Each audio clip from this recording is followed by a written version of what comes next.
suami yang baik atau laki-laki yang baik. Yang pertama, laki-laki yang baik menghargai perempuan. Katakan amin. Karena dia tahu perempuan adalah pemberian Tuhan.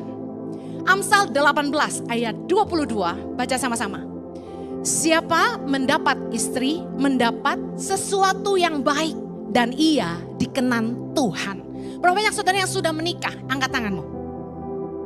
Nah, yang sudah menikah, katakan sama-sama, aku telah menerima yang baik. Firman Tuhan berkata, siapa mendapat istri, mendapat sesuatu yang baik dan ia dikenan Tuhan. Nah, saya mau buktikan bahwa perempuan adalah pemberian Tuhan. Yang wanita-wanita katakan sama-sama saya berharga. Saya adalah pemberian Tuhan. Lihat sama-sama di Kejadian 2 ayat 21 sampai 22. Kita baca. Lalu Tuhan Allah membuat manusia itu tidur nyenyak. Ketika ia tidur, Tuhan Allah mengambil salah satu rusuk daripadanya, lalu menutup tempat itu dengan daging. Ayat 22. Dan dari rusuk yang diambil Tuhan Allah dari manusia itu, dibangunnyalah seorang perempuan. Lalu dibawanya kepada manusia itu. Yang membawa perempuan kepada laki-laki siapa? Lalu dibawanya kepada manusia itu. Tuhan yang membawa perempuan kepada laki-laki. Jadi kalau ditanya gini, Bu Heni, boleh nggak laki-laki yang perempuan yang nembak laki-laki? Saya bilang janganlah. Karena kodratnya dari dulu Tuhan yang bawa perempuan itu ke laki-laki. Izinkan Tuhan yang membawa kamu kepada jodohmu. Yang jomblo katakan amen. Tetapi saya ingatkan, memang kuda yang cari rumput, tapi rumput harus goyang-goyang. Amen. Harus cantik. Suami saya selalu pesan, titip dong buat yang masih single-single supaya mengupgrade diri. Pak Jojo sombong sekali, emangnya istrinya cantik sekali? Enggak lah, yang penting kita itu harus mawas diri. Jangan sampai yang janda lebih cantik daripada yang single. Ada amin? Karena begini, teman-teman saya yang janda sudah nikah lagi, yang jomblo masih sendiri. Jadi saya juga frustasi. Nah, kalau laki-laki paham bahwa yang memberikan perempuan adalah Tuhan, harusnya dihargai. Kalau saya memberikan hadiah kepada salah satu anak-anak Tangan Pengharapan, dan saya lihat pemberian itu sama sekali tidak dihargai, pasti saya sakit hati. Betul gak? Saya pasti sedih. Tuhan yang membawa perempuan itu kepada laki-laki. Jadi suami-suami harus tahu, istri itu pemberian Tuhan. Tadi ayatnya kita sudah baca. Harusnya dihargai. Laki-laki yang baik pasti menghargai perempuan. Laki-laki yang baik itu pasti sopan dan penuh penghargaan. Tidak sembarangan dan tidak kurang ajar. Ini yang single harus belajar. Kamu mau lihat pria yang baik seperti apa? Pria yang baik adalah yang sopan dan tidak kurang ajar. Kalau belum apa-apa, sudah bertanya begini. What do you think about free sex? Masih pacaran udah nanya soal free sex. Ini kan mancing, bener gak? Kalau yang perempuan bertanya balik begini, maksud kamu apa sayang? Artinya kamu on. Udah buang aja. Ada lagunya bilang ini, buang ke laut aja. Yang gak sopan jangan ditahan. Laki-laki yang baik pasti sopan dan penuh penghargaan. Tidak sembarangan, gak kurang ajar. 1 Petrus 3 ayat 7. Demikian juga kamu, hai suami-suami, hiduplah bijaksana dengan istrimu sebagai kaum yang lebih lemah. Perempuan tuh lemah. Diraba sedikit udah, maaf, Alkitab berkata perempuan itu lemah. Jangan bilang perempuan bodoh, perempuan memang lemah.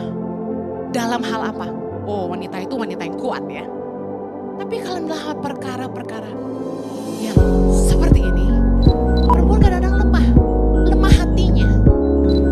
Udah tahu sifatnya gak baik, tapi tetap mau. Udah tahu dari pacaran kasar, tetap mau. Hatinya terlalu lemah. Tahu pilihannya salah, tapi maksa juga. Nah, laki-laki dengar, hiduplah bijaksana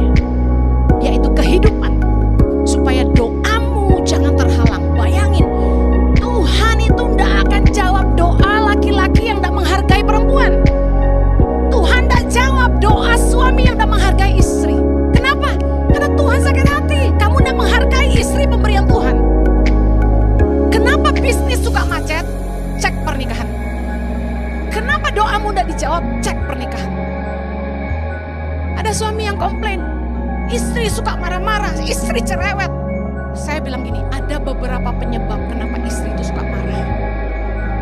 Yang udah pasti hatinya terluka. Perempuan tuh marah pasti ada sebabnya.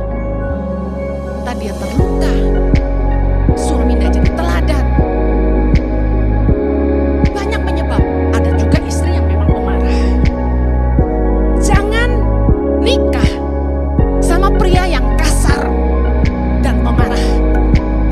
Ini yang single-single perlu belajar. Kita nikah itu gak cuma sama kulit luarnya. Jangan nikah dengan pria yang pemarah dan kasar. Suami-suami laki-laki juga dengar. Jangan jadi orang yang pemarah dan kasar. Kenapa? Amsal 22 ayat 24. Jangan berteman dengan orang yang lekas gusar. Jangan bergaul dengan seorang pemarah. Bayangkan, dalam memilih teman saja, firman Tuhan berkata jangan pilih yang lekas gusar dan jangan pilih yang pemarah. Jangan bergaul, jangan berteman. Apalagi nikah. Bahaya. Saya mau garis bawahi begini. Bisa marah dan pemarah itu dua hal yang berbeda. Yang mengerti katakan amin. Semua orang bisa marah, setuju? Yesus juga bisa marah. Ada yang suka komentar katanya Ibu Heni tuh kalau khotbah ngomongnya nyakitin. Saya kasih tahu, Yesus kalau marah ngatain orang fasik ular beludak. Lu kayak kuburan lu di labur putih gitu. Ada perempuan bukan orang Yahudi datang minta tolong sama Yesus. Yesus bilang gini, gak layak memberikan roti kepada anjing. Bayangin, Yesus anjing-anjingin orang loh. Anda bilang saya kasar. Bisa marah sama pemarah dua hal yang berbeda. Firman Tuhan memberikan ciri-ciri orang yang pemarah. Apa itu? Suka bertengkar dan suka bikin masalah. Amsal 29 ayat 22. Si pemarah menimbulkan pertengkaran, suka bertengkar. Dan orang yang lekas gusar banyak pelanggarannya. Ciri-ciri orang pemarah dua. Suka bertengkar, suka bikin masalah. Kalau Anda lihat orang yang pemarah, dia gak bisa kontrol emosinya. Dia gak lihat itu polisi kah? Itu pejabat kah? Dia gak bisa lihat ini pendeta kah? Dia sikat aja. Polisi pun dia lawan gitu. Pemarah. Bahaya. Bisa gak berubah? Bisa. Bisa. Ciri-ciri orang yang pemarah, suka bertengkar dan bikin masalah. Laki-laki, suami-suami dengar. Coba cek dirimu. Apakah Anda suka bertengkar? Suka bikin masalah? Karena perempuan kalau nikah sama suami yang pemarah dan kasar, hidup kayak di neraka. Gak peduli kamu kaya, hidupnya pasti menderita. Yang jomblo-jomblo, yang single-single saya ingatkan. Jangan nikah dengan pria yang kasar, seganteng dan sekaya apapun dia. Kalau dari pacaran udah kasar, saya jamin sampai nikah itu terbawa. Saya konselingin 10 perempuan kasusnya sama. Dia dikasarin sejak baru nikah. Udah ditabokin, dicedotin, dijenggut, diinjak kepalanya, digeret lagi hamil. Hiat, jedar jatuh ke tanah. Diseret pakai rambut, gitu. Beneran orang Kristen. Saya kalau nggak lihat hasil rekaman CCTV nggak percaya. Habis dia digebukin, foto kasih lihat saya, darah di mana-mana, biru. Saya tuh